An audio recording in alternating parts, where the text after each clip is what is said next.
벌써 1년이 지났어요. 우리 선아가 벌써 왔어요. 야, 참 세월 빠르죠. 에? 1년 안 됐어요. 그건 1년이잖아요. 오늘 본문의 내용은 그 10재앙 가운데 첫 번째 재앙이죠. 송 집사님 좀 옆으로 당기세요.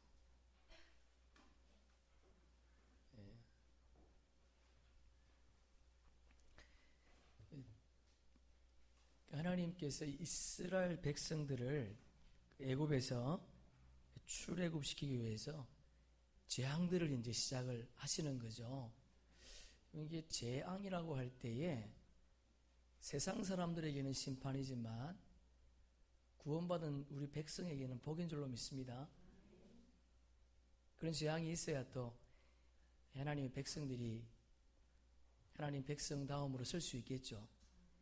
그 9.11 사태가 일어났을 때에 미국의 많은 사람들이 교회로 몰려왔다 그러죠. 그런 재앙이 임하니까 아, 이거 예수 믿어야 되겠구나. 그리고 교회로 왔다 그래요. 지금은요 다 돌아갔죠. 네, 또 텅텅 비었다 그래요. 그러니까 세상의 재앙은 우리에게는 복이죠. 그래서 우리가 이런 관점에서 10가지 재앙을 살펴보면 좋을 것 같아요. 하나님께서 모세와 아론을 부르셨어요. 나일 강물을 치면 나일 강이 피가 될 거니까 바로에게 가서 그 말을 전하라는 거죠. 내 백성을 보내지 않으면 나일 강이 피가 될 것이다. 근데 바로가 보내지 않습니다. 근데 그 이유를 보니까 애굽의 요술사들, 그래 돼 있어요. 요술사들도 그 같은 요술을 행했다 그래요. 기적이 아니죠. 요술이죠. 흉내를 내었다는 거예요. 근데 그 모습을 보고 바로 마음이 완악해서 그냥 자기 궁궐로 들어갔답니다. 근데 지금 애굽 사람들은요, 자기 백성들은 마실 물이 없어가지고 온 땅을 파면서 지금 고통 가운데 있는 거예요. 근데 전혀 관심을 두지 않습니다. 마침 박근혜 정부처럼 전혀 관심을 두지 않아요. 마이웨이, 자기 길만 가겠다는 거죠. 그런데 하나님께서 7일 지난 이후에 그 나일 강물을 변화시켜 주었다는 게, 다시 되돌려 주었다는 것이 오늘 본문의 내용입니다. 10가지 재앙을 통해서 하나님께서 말씀하시는 것이 여러 가지가 있겠지만 성경에 보니까 2가지로 우리가 정리할 수 있을 것 같아요. 첫째는 뭔가 보니까 5장 1절, 6장 27절, 7장 16절, 8장 1절, 8장 20절 계속 하나님께서 말씀하시기를 내 백성을 보내라는 거예요. 여러분, 하나님의 자녀인 줄로 믿습니다. 우리는 세상으로부터 빨리 떠나야 돼요. 세상과 짝하면 안 됩니다. 하나님 빨리 내 백성을 보내라. 2번째 보니까 왜 하나님께서 이스라엘 백성들을 돌려보내라고 하는가, 10가지 재앙을 이루는가 보니까 내가 여호와인 줄 그들을 알게 하겠다는 거예요. 그래서 7장 5절, 8장 22절 이 보니까 나를 여호와인 줄 알리라. 계속 주님은 재앙을 내릴 때마다 그런 말씀을 반복하세요. 그러면서 9장 16절에 보니까, 여러분 성경 한번 보세요. 9장 16절에 보면 내 이름이 온 천하에 전파되게 할 것이다. 그리고 9장 29절 보세요. 끝부분에 보니까 세상이 여호와께 속한 줄을 왕이 알 것이다. 할렐루야. 여러분, 세상이 하나님께 속했다는 거예요.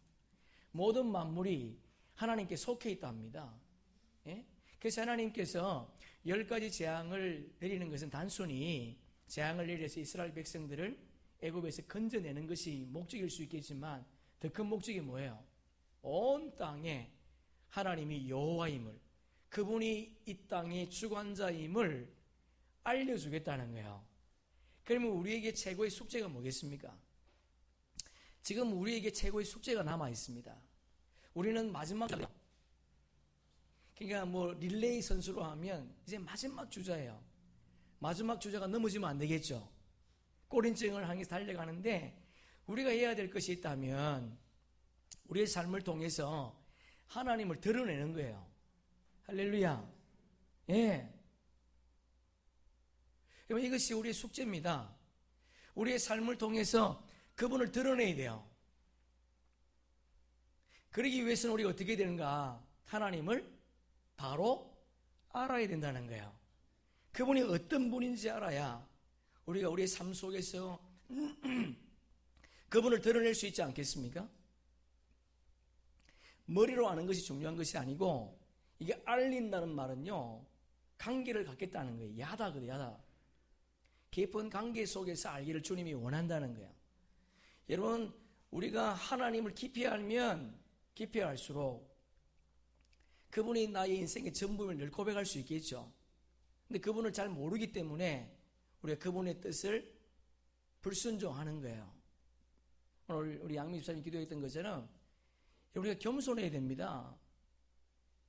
근데 영적으로 교만한 사람들이 있어요. 하나님이 싫어할 뿐만 아니고 사람도 싫어합니다. 교만한 사람을. 우리가 하나님의 사람으로 이 땅의 삶을 살아갈 때에 우리에게 주어진 숙제가 있다면 내 삶을 통해서 하나님을 드러내는 거예요. 이것이 우리 마지막 숙제예요.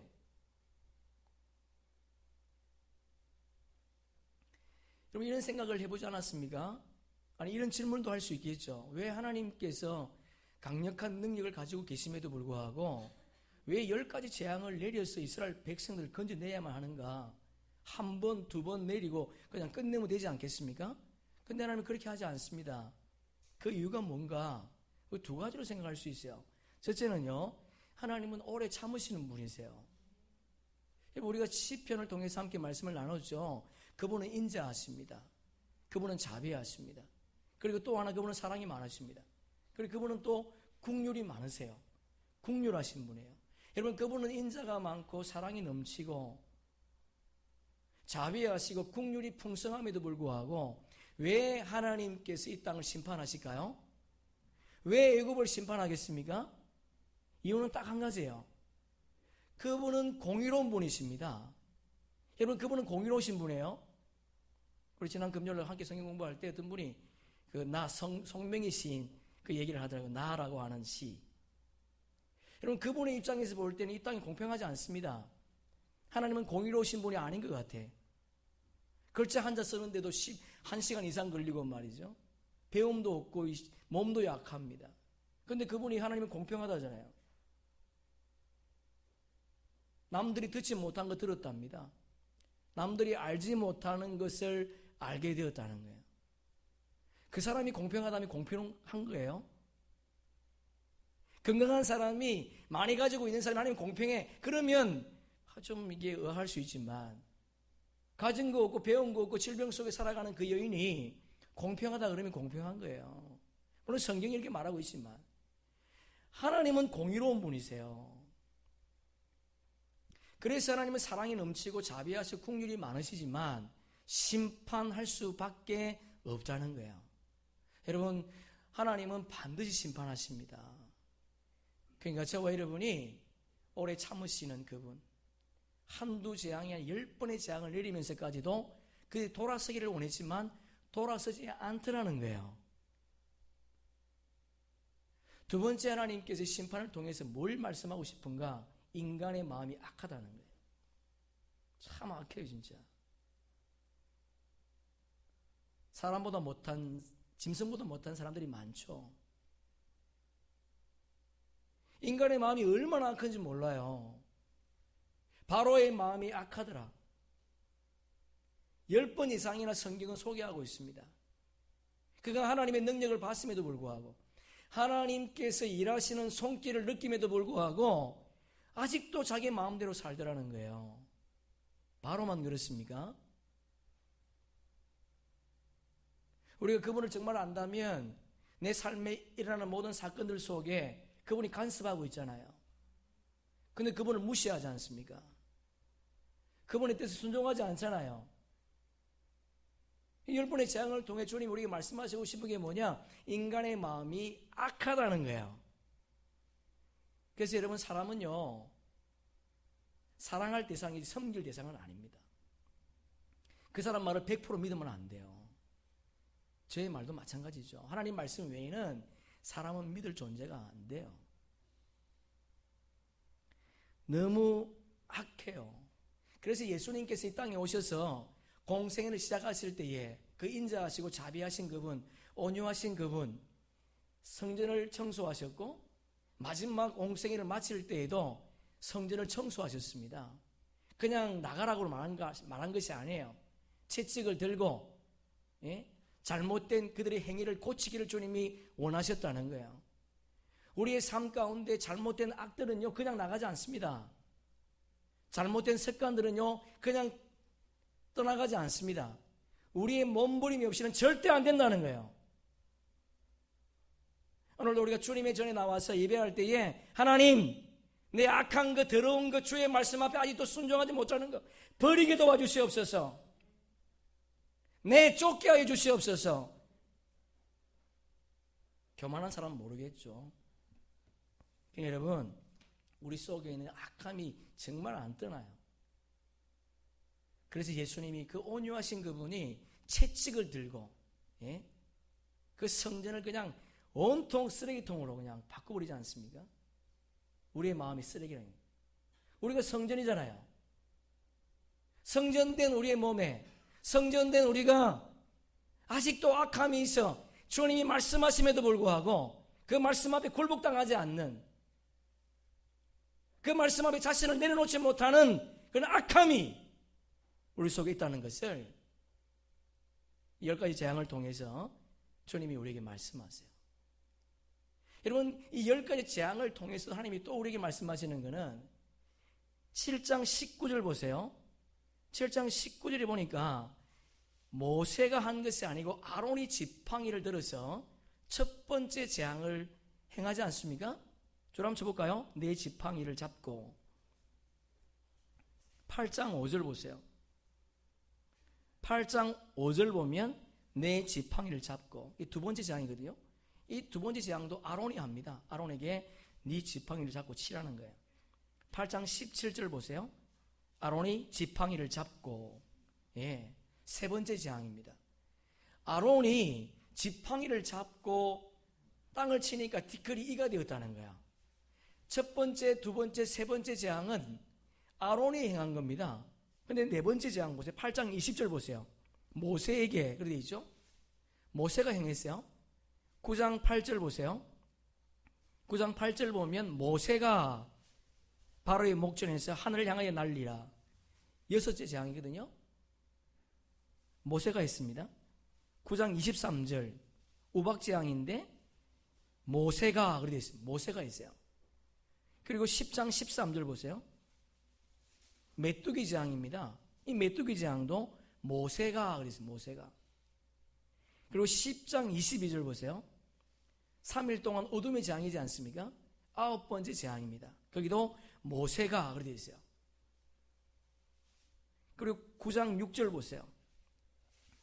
9장 6절에 보면 전염병 재앙이거든요. 전염병. 이게는 여호와께서 그렇게 되어 있어요. 9장 6절 5번째 재앙입니다. 그리고 12장 13절 보세요. 내가 하나님이세요. 여호와세요. 그분께서 10번째 재앙을 행했다는 거예요. 여러분, 좀 다르죠? 아론은요 지팡이를 들어서 재앙을 행했습니다. 모세는요 지팡이가 아닙니다. 말로 했어요. 여러분 기억나는가요? 하나님께서 모세에게 너는 바로 앞에 신이 될 것이다.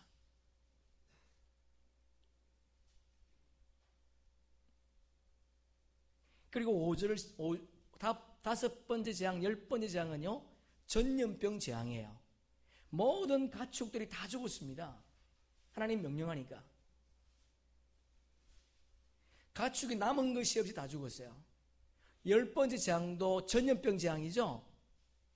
전염병 재앙인데 그때 하나님이 뭐라고 말씀하시는가 하면 장자만 죽을 것이라.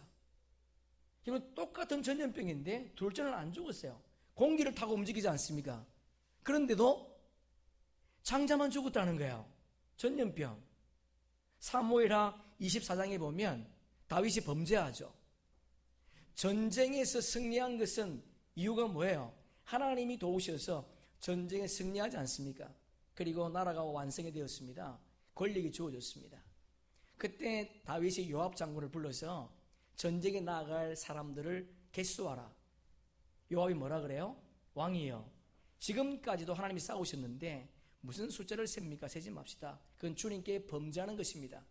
그럼에도 불구하고 다윗은 요셉에게 강건합니다. 빨리 인원을 세보라는 거예요. 여러분, 그 순간 하나님은 선지자 갓을 보내죠. 그래서 다윗에게 너 범죄했다는 거예요. 네가 범죄했으니까 세 가지 중에 한 가지를 선택하랍니다.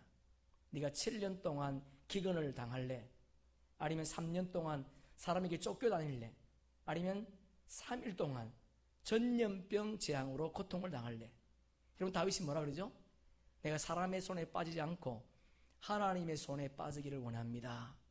그렇게 말하는 순간 천사가 와서 이스라엘 땅에 전염병을 내렸다는 거예요. 전염병은요, 인간이 행하는 것이 아니고 하나님께서 행하신다는 거죠.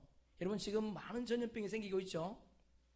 여하튼 여러분, 아론은 지팡이로, 그리고 모세는 말로 하나님도 전염병으로 일을 행하셨습니다. 그런데 중요한 것은 여러분, 네 번째 재앙부터는 같은 애굽 땅에 살고 있음에도 불구하고 이스라엘 백성들에게는 그 재앙이 임하지 않았다는 거예요. 이것이 중요합니다. 여러분, 하나님께서는 자기 백성들의 고통을 참기가 힘들어 하세요. 그래서 네 번째 재앙, 파리 재앙부터는 같은 공간에 살고 있음에도 불구하고 하나님은 이스라엘 백성들이 살고 있는 고센 땅에 구별하셨습니다. 자, 그럼 8장 22절 한번 봅시다.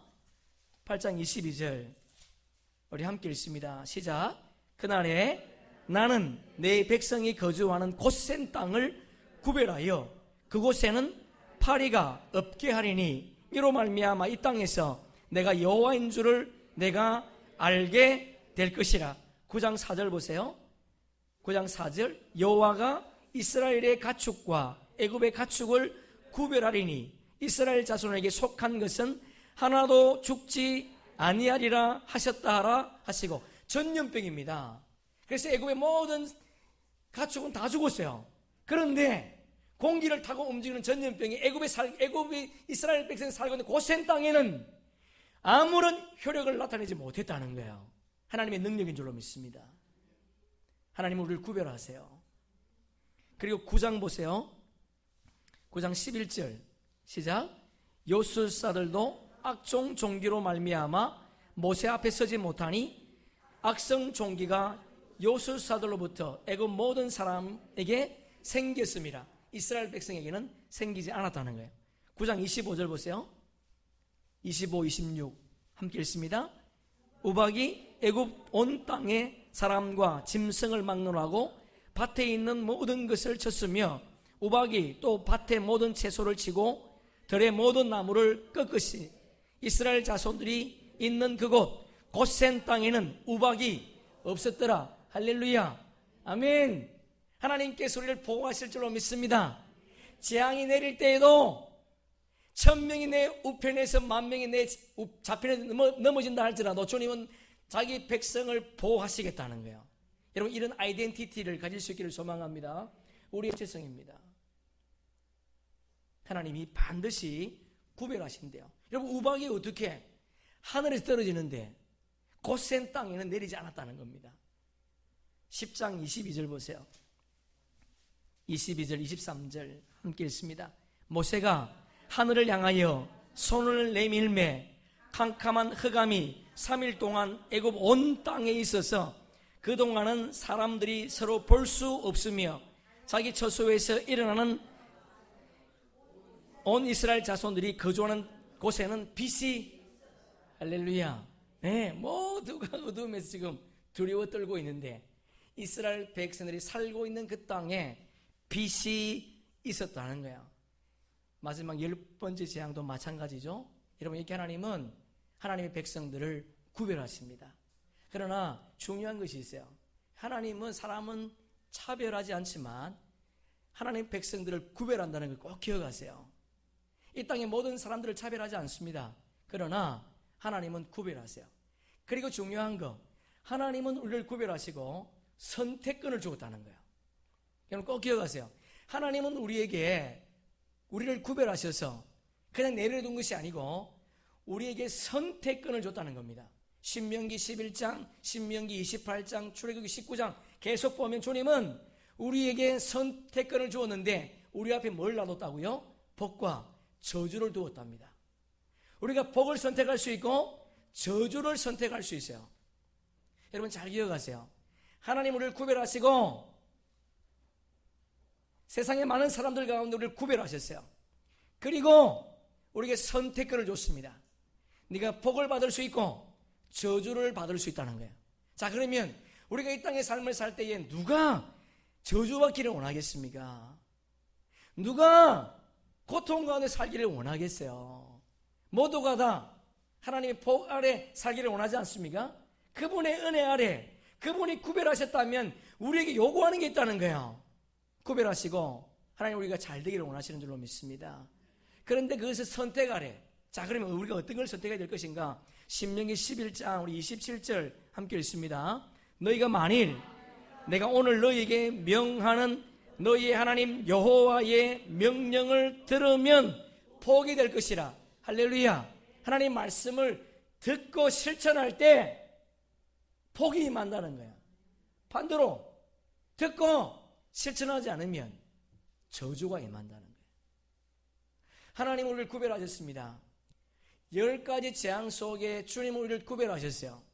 10번째 재앙, 하나님은 이스라엘 백성들에게 너희들 1월 10일 날 흠없는 어린 양을 잡아서 그리고 좌우 문설주에 피를 바르면 죽음의 신이 넘어간답니다. 여러분 어린 양이지만 그 어린 양에는 조건이 있습니다. 첫째는요, 흠이 없어야 됩니다. 둘째는요, 1년 된 것 그렇게 돼 있어요. 정했습니다. 하나님은 흠이 없는 것이지만 1년 된 양과 염소를 주님 앞에 드리라는 거예요. 그러면 하나님 우리에게 선택권을 줬지요. 흠 없는 어린 양으로 좌우 문설주 임방에 피를 바른 사람은 살았지만 좌우 문설주에 자기 마음대로 1년 된 것도 아니고 흠 있는 어린 양을 잡아서 좌우 문설주 임방에 피를 발랐다면 어떻게 됐겠습니까? 당연히 그 사람은 죽는 거야. 그 장자는 죽는 겁니다. 여러분 우리는 이 죽음이라고 말할 때에 내가 그냥 이 땅에서 끝나는 거구나 그런 의미로 생각하는데 그렇지 않습니다. 여러분 선악과 사건 기억하지 않습니까? 하나님은 이 선악과를 따먹으면 반드시 죽는다 그랬거든요. 죽었습니까? 안 죽었습니다. 죽었습니까? 죽었습니다. 무엇이 안 죽었죠? 우리 육신은 안 죽었어요. 뭐가 죽었어요? 영혼이 죽은 거예요. 여러분 우리가 내 마음대로 살 때에 여러분의 영혼은 죽는 겁니다.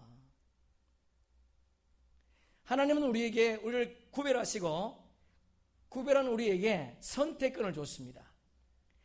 하나님 말씀에 순종하는 자에게 그 말씀대로 실천하는 자에게는 복이 임하지만 그러나 그 말씀을 듣고 자기 마음대로 자기 생각대로 행하는 자에게는 반드시 뭐가 따라올 것이라?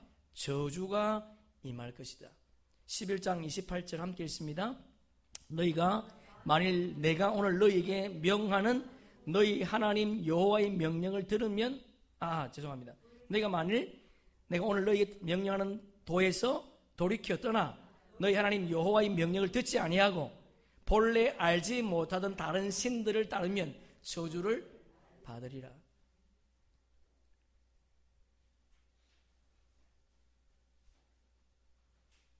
여러분 우리가 선택된 거 아니고 구별된 거 참 감사하죠. 정말 감사한 거예요. 수많은 사람 가운데 구별되어서 여기 앉아 있습니다.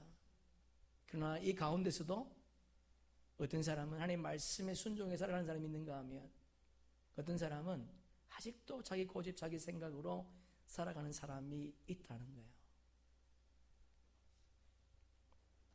흠없는 어린 양 1년 된 거 주님 명령하실 때에 내 생각, 내 뜻대로 하지 마시고 주님 말씀하신 대로 실천함으로 주의 복을 받는 저와 여러분 되기를 축복합니다. 두 가지 물음이 있죠. 두 번째 질문. 여러분, 하나님께서 10가지 재앙을 내릴 때에 왜 나일강 재앙을 맨 먼저 내렸을까? 그런 질문이 생기지 않습니까? 왜 하나님께서 10가지 재앙 가운데 8의 재앙을 먼저 할 수 있고, 아니면 깨구리 재앙을 먼저 할 수 있음에도 불구하고 하나님은 나일강 재앙을 먼저 하셨어요. 그 이유가 뭐냐? 1장 22절 보세요. 출애굽기 1장 22. 여러분 성경 한번 찾아보세요. 출애굽기 1장 22절 함께 읽습니다. 그러므로 바로가 그의 모든 백성에게 명령하여 아들이 태어나거든 너희는 그를 나일강에 던지고 딸이거든 살려두라 하였더라. 예, 바로 왕이 이스라엘 백성들이 너무 급속하게 불어나니까 두려운 거죠. 그래서 이스라엘 백성들의 인구 억제 정책을 쓰지 않습니까? 첫 번째는요, 중노동을 시켜요. 열심히 나가서 일하라는 거예요. 그러면 힘들어서 부부관계를 못하면 자식이 번성할 수 없으니까. 그럼에도 불구하고 계속 인구가 불어났습니다. 두 번째 어떤 정책을 썼는가? 히브리 산파를 불러서 남자아이가 태어나면 죽이라는 거야. 근데 히브리 산파가 어떻게 하죠? 죽이지 않습니다.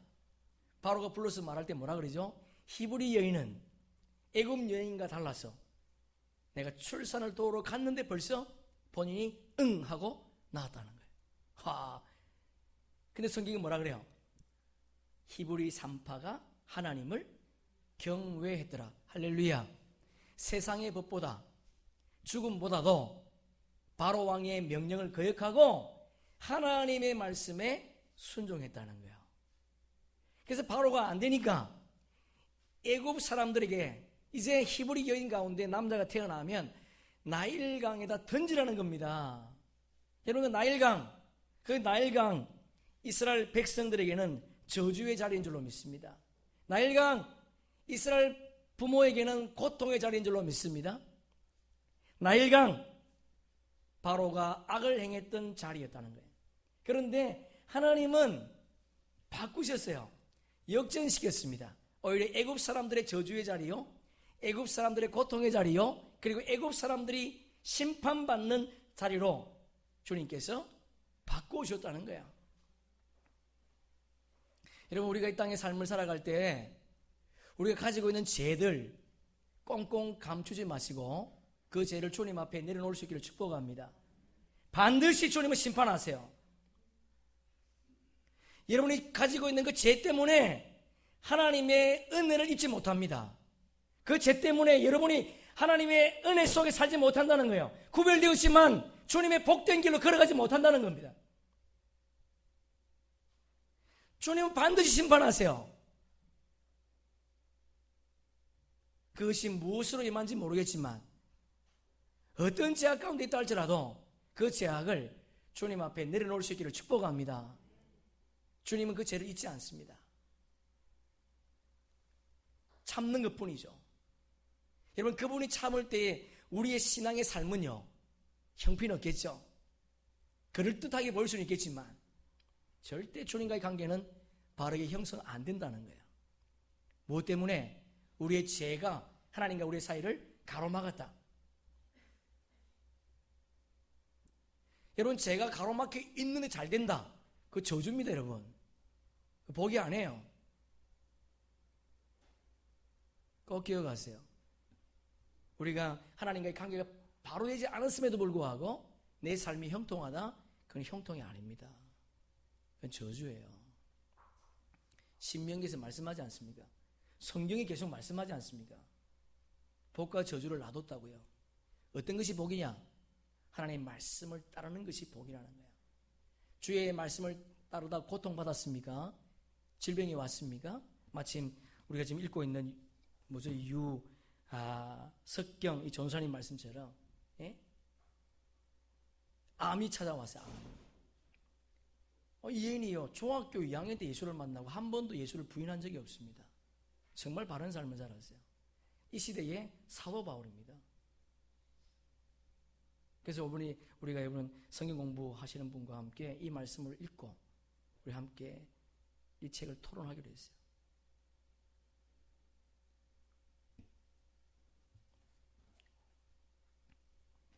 우리의 삶 가운데 하나님의 말씀을 지키는 것이, 말씀을 지키다가 잘못되는 그것이 오히려 복임을 기억하시면서 그분께 우리의 삶의 은혜를, 그분께 우리의 삶을 드릴 수 있는 그런 은혜가 있기를 축복합니다. 자, 우리 본문 한번 봅시다. 우리 14절 보세요. 지금 첫 번째 재앙을 이르는데 14절에 보니까 이런 내용으로 쓰고 있어요. 여호와께서 모세에게 이르시되 바로의 마음이 완강하여 백성 보내기를 거절하는도다. 그러면 15절에서 어떤 말이 나와야 돼요? 모세가 어떻게 했다? 모세가 하나님 앞에, 하나님 나는 입이 뻣뻣해서 갈 수 없습니다. 내가 바로를 어떻게 설득하겠습니까? 이렇게 말해야 되지 않습니까? 근데 그런 말이 없어요. 예? 모세가 바로 앞에 서서 우리 백성을 보내주십시오. 그랬더니 오히려 더 이스라엘 백성들이 어려워졌죠. 그 다시 보냈더니 모세가 뭐라 그래? 하나님 나 못 가요 이제.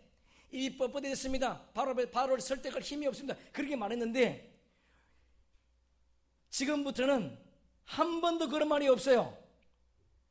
뭘 의미합니까? 모세가 이제 하나님을 전적으로 신뢰했다는 겁니다. 이전에는요, 하나님을 전적으로 신뢰하지 않았다는 거예요. 그분을 믿긴 믿었지만 전적으로 그분을 믿지 못했다는 겁니다. 그러나 모세가 오늘 이후부터, 아니 이전부터 이제는 하나님의 말씀을 전적으로 믿어야 되겠다. 그래서 그 마음에 흔들림이 없었습니다. 하나님을 철저히 신뢰하기로 결정했다는 거예요. 우리 지난주 금요일날 우리 성경 공부할 때 어떤 집사님이 그렇게 적용을 했어요. 이제부터 내가 하나님만을 신뢰하겠습니다. 그렇게 적용을 했어요. 정말 감사하죠. 여러분 히브리 11장에 보면 많은 믿음의 사람들이 등장합니다. 거기에 직업이 다양해요. 농부도 있고 어부도 있고 왕족도 있고 심지어 기생도 있습니다. 그리고 이름이 없는, 이름도 기록하지 않은 수많은 여인들이 기록되어 있어요. 다양한 직업, 다양한 사람들이 모여 있지만 하나님은 그들을 믿음의 영웅으로 소개합니다. 여러분 그들이 믿음의 영웅으로 소개할 때 11장을 끝내고 12장 2절에 보면 뭐라고 기록되어 있는가? 그들은 예수 그리스도를 바라보았다. 그렇게 되어 있습니다. 영어성에 보니까 픽스 온, 고정했다는 거예요. 그들이 주님의 시선에, 주님께 시선을 고정했다는 거예요. 우리가 이 땅의 삶을 살아갈 때 하나님, 우리도 세상의 시선을 고정하지 말고 하나님께 시선을 고정하는 자가 되게 도와주시옵소서. 그리 고백하기를 소망합니다. 그래서 모세가요, 주님께 시선을 고정하니까 그 이후부터는 두려움이 없는 거예요. 바로 앞에 나가는 것이 두렵지 않았습니다. 바로가 보내주나 낙심하지 않았습니다. 왜? 그 문제를 본 것이 아니고 하나님께 시선을 고정했더니, 하나님께서 하실 것을 믿었더니 두려움이 사라지더라는 거야. 여러분 우리가 인생을 살다 보면 두렵지 않습니까? 직장도 잘 안 되고 사업도 잘 안 되고 먹을 것도 없고 가난에 허덕이고 질병 때문에 고통하고 두렵죠. 우리 어제 기도회를 인도하는 우리 박세란 지사님이 그런 말 하더만요. 그 넘어 계신 주님을 보라는 거예요. 문제 넘어 계신 주님을 보세요. 문제보다 크신 분입니다. 문제를 볼 때 두렵죠. 그러나 문제보다 크신 주님을 보면 두렵지 않습니다. 그래서 여러분, 모세는 하나님께 시선을 고정하기로 작정했습니다. 우리도 이제 이 땅 남은 삶을 살아갈 때 주님께 시선을 고정할 수 있기를 축복합니다. 여기 있는 많은 분들 보니까 살아온 시간보다도 남아있는 시간이 별로 많지 않은 것 같아요. 남아있는 시간 우리 주님께 시선을 고정합시다. 그리고 15절 19절까지 내용은 모세와 아론이 바로에게 가기 전에 하나님이 모세와 아론에게 미리 말씀하는 거예요. 지금 가지 않았습니다. 가지 않았음에도 불구하고 하나님이 모세와 아론에게 뭘 주는 거예요? 전략을 주는 거예요. 전략. 참 감사하죠. 여러분, 우리가 어떤 사건을 만날 때에 하나님이 가만히 있지 않는다는 겁니다. 어떤 일을 시작할 때 하나님은 벌써 움직이고 있다는 거예요. 그분이 우리에게 전략을 준다는 겁니다. 근데 그분의 전략을 들으면 좋은데 그분의 전략을 안 들어요, 사람들이. 보세요. 보니까 15절, 19절에 보니까 하나님께서 미리 바로에게 가기 전입니다. 가기 전에 전략을 주세요. 자, 15절 보세요. 자, 15절 보니까 나오더라. 줄 한번 쳐보세요. 야차입니다. 야차. 이게 능동태 분사형인데 계속 나왔다는 거예요. 누가? 바로가 어디에? 나일강에. 나일강에 계속 나왔다. 매일매일 나일강에 나왔다는 거예요. 나일강은 신입니다. 여러분, 나일강에 나온 바로가 뭐 하겠습니까? 예배 드리는 거죠. 자기 나름대로. 그 나일강에다가 풍요를 허락해달라고 기도하는 거 아니겠습니까? 매일매일 나와서 예배 드렸다는 거예요. 신이었어요. 나일강은 애굽의 젖줄입니다. 그래서 그 당시에 애굽의 90% 이상의 사람들이 나일강 주변에 살았습니다. 그래서 나일강은 애굽의 영혼이요, 나일강은 애굽 사람들의 식량이요, 나일강은 애굽 사람들의 문화요, 나일강은 애굽 사람들의 삶이었다는 삶이었다. 그래서 바로가 나와서 하나님 이 땅을 하나님이 아니게 자기 나름대로 신에게 빌었겠죠. 이 땅에 풍요를 주십시오. 그렇게 빌었다는 거예요. 16절 보세요. 이게 중요한 단어가 하나 있는데 히브리 사람 줄 한번 쳐보세요. 이 에베르라는 단어인데요, 저편에서 건너온 사람이에요. 강을 건너온 사람, 그런 뜻입니다. 여러분, 이게 참 재밌는 게 히브리 백성, 히브리 민족이 아닙니다. 지금 그들은 지금 나라가 없어요. 근데 하나님은 히브리 사람이 내 백성이라 그렇게 말하죠. 히브리라고 하는 것은 강을 건너온 자거든요. 누구예요? 그러면 우리가 알고 있는 아브라함이 갈대아 우르에서 가나안 땅에 왔거든요. 갈대아 우르에서 가나안 땅에 오기 위해서는 유브라데스 강을 건너와야 됩니다. 그러니까 하나님께서 아직도 그 약속을 지금 믿고 있다는 거예요. 여러분, 하나님께서 아브라함에게 약속하신 것이 뭐예요? 큰 민족을 이룰 것이고, 그리고 너에게 가나안 땅을 주겠다는 거예요. 여러분, 그것을 주님은 잊지 않았습니다. 그리고 하나님께서 내 백성을 보내라. 47일 만에 이스라엘 백성들이 시내산에 도착합니다. 며칠 만에요? 47일 만에. 이스라엘 백성들이 시내산에 도착해요. 시내산에 도착할 때 하나님이 모세를 부릅니다. 모세야, 내가 너희에게 언약을 줄 텐데 이 언약을 지킬 수 있는지 이스라엘 백성들에게 물어보라는 거예요. 참 주님이 참 인격적이죠. 그냥 준 것이 아닙니다. 지킬 수 있는지 물어보래. 여러분, 우리도 고백하죠. 세례 받을 때 믿겠습니다. 다 고백하잖아요. 이스라엘 백성들도 모세가 말하니까 예, 우리 지키겠습니다. 어떤 말씀이든 지키겠습니다. 지금까지 나를 도우셨고 이스라엘 백성들을 독수리 날개를 품고 이까지 인도하신 그분, 그 전능하신 그분이 나의 하나님이 된다면 그분은 반드시 나에게 최고의 것을 줄 것을 믿습니다. 그래서 내가 믿겠습니다. 지키겠습니다. 그렇게 말하죠. 그래서 모세가 다시 올라갑니다. 하나님, 이스라엘 백성들이 지킨다고 합니다. 그래서 하나님이 이스라엘 백성들에게 맨 먼저 준 언약이 있습니다. 그 언약이 뭔가 하면 10가지 언약이에요. 여러분, 10가지 언약은 하나님이 친히 손으로 쓰셔서 주신 거예요. 10가지 언약을 주시면서 2가지를 강조했습니다. 다른 계명들은, 다른 언약들은 살인하지 말라, 간음하지 말라, 도둑질하지 말라, 한 줄로 간단히 기록하는데 2 언약만큼은 아주 길게 소개하세요. 첫 번째가 뭐냐? 우상을 만들지 말고 섬기지 말라. 할렐루야. 여러분, 우리는 우상 그럴 때 그냥 새겨놓은 것이겠지 이렇게 말할 수 있는데 그렇지 않습니다. 설문조사를 했죠. 기독교인의 가장 큰 우상이 뭔가? 첫째, 자신이에요. 자신. 자아라는 거예요. 뭔 말이겠어요? 아무리 하나님께서 말씀하셔도 아무리 성경을 읽어도 자기 생각, 자기 뜻으로 산다는 거예요. 자기 생각을 안 버린다는 거예요. 그래서 최고의 우상이 누구냐? 나라는 나. 내가 우상이야, 내가.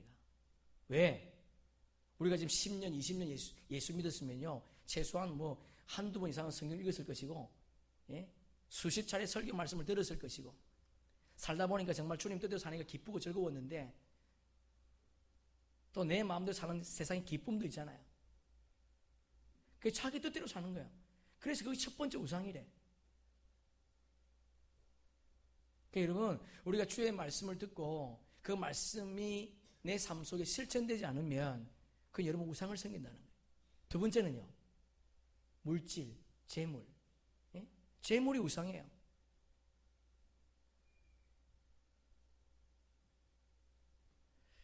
그래서 하나님은 우상을 만들지 말고 섬기지 말라.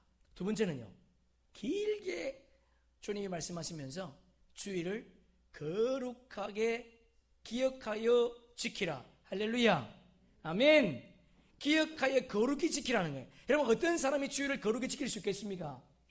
내 삶에 우상이 없는 사람, 내 삶 속에, 내 마음 속에 우상이 없는 사람, 그분의 말씀을 지키려고 하는 사람이 주의를 거룩히 지킬 수 있다는 거예요. 그냥 나와서 예배드리는 것이 아니고, 내 자아를 포기하고, 우리 갈라디아서 오늘 마지막 부분 할 텐데, 여러분, 십자가에 내 욕심과 정욕을 못 박아야 되는 거예요. 그래야 바른 예배자가 될 수 있다는 겁니다. 저와 여러분이 하나님의 언약의 말씀을 기억하면서 하나님이 우리에게 약속하신, 하나님이 우리에게 주시고자 하시는 많은 언약들, 그 언약 가운데 두 가지를 강조하시면서 우상을 섬기지 말고, 그리고 주의를 생명처럼 지킬 것을 명령하셨다면, 우리가 이 땅의 삶을 살아갈 때에 하나님이 복을 주시는 방법이 있구나. 첫째는 내 자신이 깨어지고, 내 자신 속에 내 경험, 내 지식이 아니라 예수의 말씀을 담아서 그분을 바르게 섬겨나갈 때에 주님께서 우리 앞에 복을 베풀어 주시겠다는 거예요.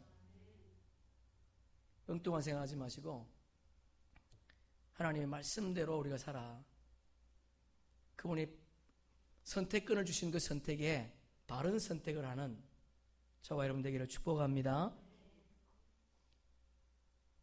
하나님께서 모세에게, 아론에게 지팡이를 치면 나일강이 피가 될 것이라 그렇게 말하지 않습니까? 근데 나일강에 지팡이를 쳤더니 어떻게 될 것인가? 19절 보세요. 19절 보니까 이렇게 말씀하죠. 물들 되죠. 물들. 줄 한번 쳐보세요. 물들. 그릇에 담아놓은 물이랑, 그릇에 담아놓은 물. 그러면 벌써 지금 나일강이 아직 피가 안 됐을 때죠. 근데 나일강에 피가 아직 안 됐는데도 불구하고 그릇에 물을 담아놓은 거. 두 번째, 강들. 나일강뿐만 아니고 나일강을 통해서 뻗어나가는 샛강들 있지 않습니까? 그 샛강들. 운하, 농사를 짓기 위해서 만드는 수로죠. 농수로죠. 그 농수에 담아놓은 물, 못들, 호수. 그러니까 나일강이 1년에 한 차례씩 범람하지 않습니까? 물이 너무 많아서 범람하죠. 그 범람하면서 생긴 뭐예요? 늪지대, 그리고 다른 호수, 이런 모든 호수에 뭐가 된다고요? 피가 될 것이다. 여러분, 나일강을 쳤더니 이런 일이 생기더라. 그게 무슨 말이에요? 먹을 물이 하나도 없자는 거예요. 그래서 애굽 사람들이 어떻게 합니까? 24절 보세요. 24절 시작. 애굽 사람들은 나일강 물을 마실 수 없으므로 나일강가를 두루 파서 마실 물을 구하였더라. 아무리 파도 마실 물이 없더라는 거예요. 이전에 떠놓은 물도요, 어떻게 해요? 피가 되었다는 거예요. 여러분, 지금 벌어놓은 거 있습니까? 은행에 재어놓은 거 있어요? 주님이 한번 치면 날아가 버립니다. 그거 꼭 기억하세요. 왜? 하나님의 백성이라면 주님은 반드시 그렇게 하세요. 주님의 방법대로 살지 않는 거, 여러분, 절대 남는 게 없습니다. 떠놓은 물도 피가 된다니까요. 떠놓은 물도 저주의 피가 되는 거예요.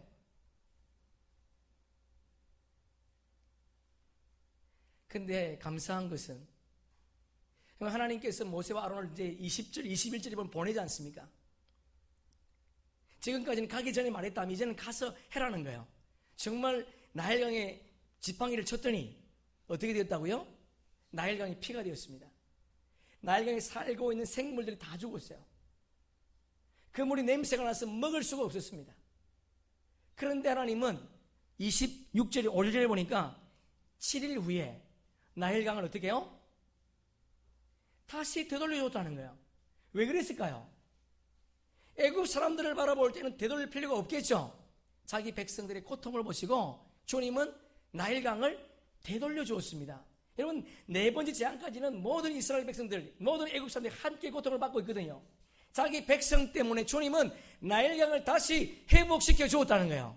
여러분, 정말 애굽의 요술사들이 요술을 행하려고 그러면 어떻게 해야 돼요?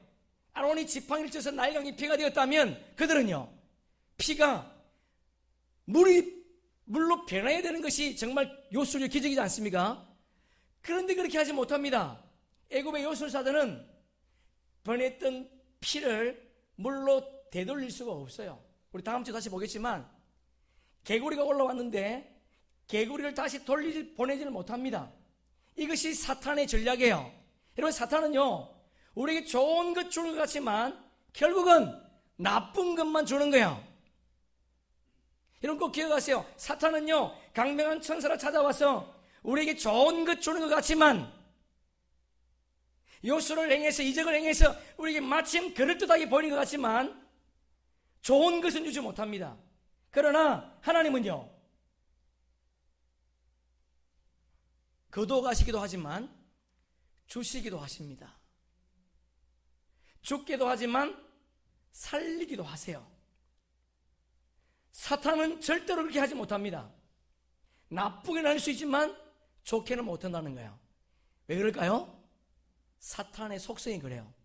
악합니다. 여러분, 이 악한 사탄의 속성에 넘어가지 마시고 오늘도 주님의 은혜 아래 살아가는 저와 여러분 되기를 축복합니다. 주님은 주었다고도 빼앗습니다. 빼앗다고 다시 주십니다.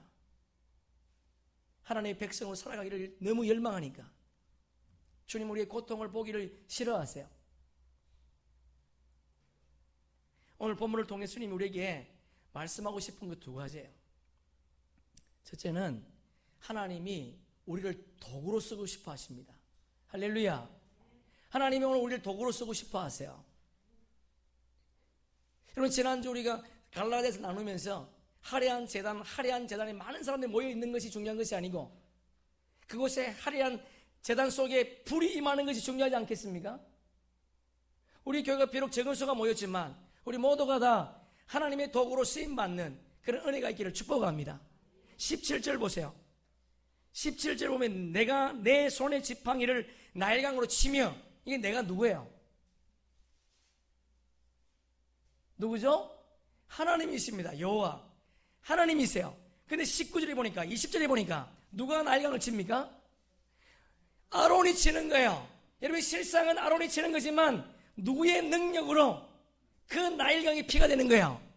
할렐루야. 여러분, 인간의 능력이 아닙니다. 하나님의 능력으로 나일강이 피가 된다는 거예요. 주님의 능력으로 여러분의 사업이 잘 될 수 있습니다. 주님의 능력으로 여러분이 지혜를 얻을 수 있습니다. 주님의 능력이 필요합니다. 여러분, 내 능력이 아니었어요. 주님은 오늘도 끊임없이 우리가 이 땅의 삶을 살아갈 때에 주님의 도구로 쓰기를 원하신다는 거 여러분 기억하시면서, 하나님, 내가 주의 도구로 쓰임받기를 원합니다. 어떤 사람이 주의 도구로 쓰임받을 수 있겠습니까? 이제는 낙심하지 않고 원망하지 않고 오로지 시선을 주님께 두는 자를 주님이 그를 도구로 사용하셔서 주님의 능력자로 세워주실 줄로 믿습니다. 그에게 입에 말을 주어서 권세가 있게 하실 줄로 믿습니다. 여러분, 이것이 주님의 마음이에요. 주님은 오늘도 우리가 이 땅에서 교회만 출입하는 자로 살기를 원하지 않습니다. 주님은 오늘도 우리가 이 땅의 삶을 살면서 주님의 도구로 쓰임받기를 주님이 원하신다는 거예요. 누가 도구로 쓰임받을 수 있다고요? 낙심하지 않고 주님께 시선을 고정하는 자, 그 자를 주님이 도구로 쓰신다는 거 여러분 기억하시면서, 하나님, 이왕 예수 믿어 주님 나라가 있다는 걸 믿고 그 땅에 영원한 상급이 있다는 걸 믿는다면, 하나님, 내가 이 땅에 대충 살지 말게 하시고 주님이 나에게 원하시는 주님의 도구로 쓰임받는 주의 백성이 되겠습니다. 고백하는 저와 여러분 되기를 축복합니다. 두 번째, 하나님은 오늘도 끊임없이 우리를 예배자로 부르셨습니다. 여러분 꼭 기억하세요. 주님은 우리를 예배자로 불렀습니다. 뭐 돈 잘 벌라, 건강해져라, 그것보다도 우선할 게 있습니다. 하나님께서 모세와 아론을 부르셨습니다. 그리고 모세와 아론에게 내가 이 땅에 재앙을 내릴 것이야, 그렇게 말하지 않았습니다. 하나님께서 모세와 아론에게 바로에게 가서 맨 먼저 하라고 한 말씀이 뭐예요? 내 백성이 나를 강량해서 섬길 것이라. 할렐루야. 강량해서. 이 땅이 아닙니다, 여러분. 여러분이 욕심이 있는 곳이 아니에요. 주님은 우리에게 재앙을 먼저 내릴 것이라 말하지 않았습니다. 내 백성이 강량해서 예배하게 하라. 예배하게 하라. 주님은 우리를 예배자로 세웠다는 거예요. 그래서 여러분, 여러분의 사업보다도, 여러분의 인간 사업보다 더 중요한 것이 뭐냐? 예배라는 예배.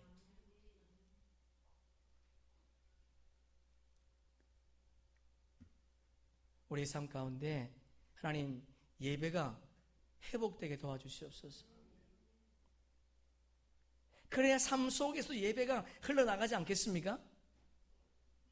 우리는 이 땅에 배를 타고 가는 사람들이죠. 배는 파손할 수 있습니다. 풍랑을 만나면 침몰할 수 있습니다.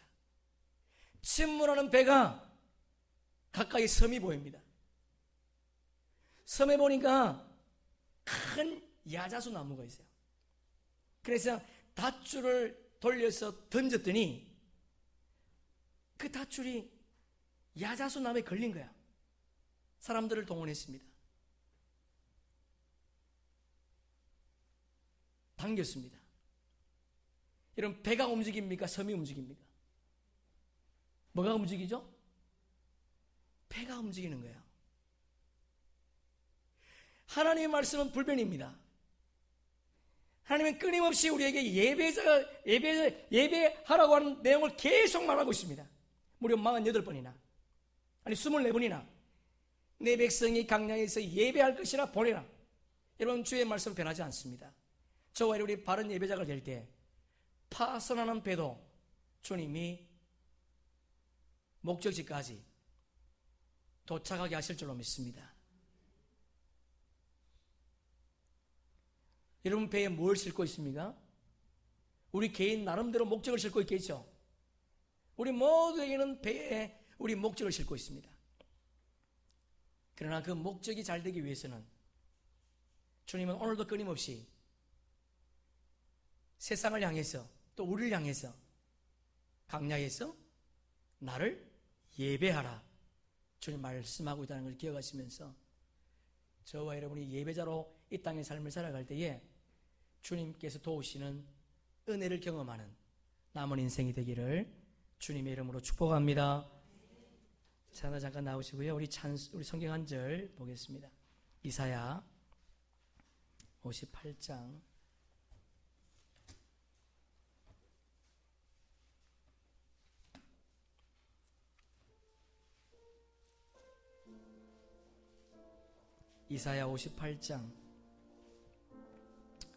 13절 14절